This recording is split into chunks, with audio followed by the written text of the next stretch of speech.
বাংলাদেশ দুইটা পন্থায় বিভক্ত হয়ে গেছে। একটা হচ্ছে ইসলাম পন্থা, আর একটা হচ্ছে ফ্যাসিবাদের পথে চলা চাঁদাবাজি পন্থা। ঠিক কিনা বলেন? প্রিয় বন্ধুগণ, স্টেজ থেকে বাংলাদেশের মানুষের বিবেক, এদেশের সম্মানিত ওলামায়ে কেরামকে আহ্বান করতে চাই।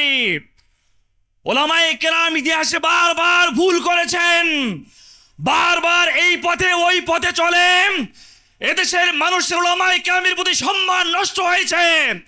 ওলামায়ে কেরামকে মানুষ ক্ষমতায় বসাতে চেয়েছিল, কিন্তু আমরা বারবার আমাদের সম্মানকে নষ্ট করেছি। অতএব আমরা চাই আগামী নির্বাচনে পীর সাহেব চরমোনাইর নেতৃত্বে ওলামায়ে কেরামের সরকার এই দেশে প্রতিষ্ঠিত হবে। এদেশের ওলামায়ে কেরাম আর ভুল করবেন না। আবার যদি কোনো ওলামায়ে কেরাম ভুল করেন, এই ভুল আমাদের ভবিষ্যতের জন্য কাল হয়ে দাঁড়াবে। এবার কোন ওলামায়ে কেরাম আওয়ামী পন্থা, বিএনপি পন্থা, বাম পন্থা আর কোন পন্থা নয়, ইসলাম পন্থাই একমাত্র পন্থা হবে। ঠিক কিনা বন্ধুগণ? প্রিয় বন্ধুগণ, আর একটা কথা বলতে চাই। পীর সাহেব চরমোনাই বলেছেন আগামী নির্বাচন পিআর পদ্ধতিতে হবে। ঠিক কিনা বলেন?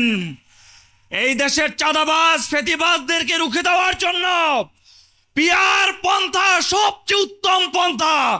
সমস্ত ওলামায়ে কেরাম বাংলাদেশপন্থী, ইসলামপন্থী সমস্ত দলগুলি পিআর পদ্ধতির পক্ষে জনমত গড়ে তুলতে হবে।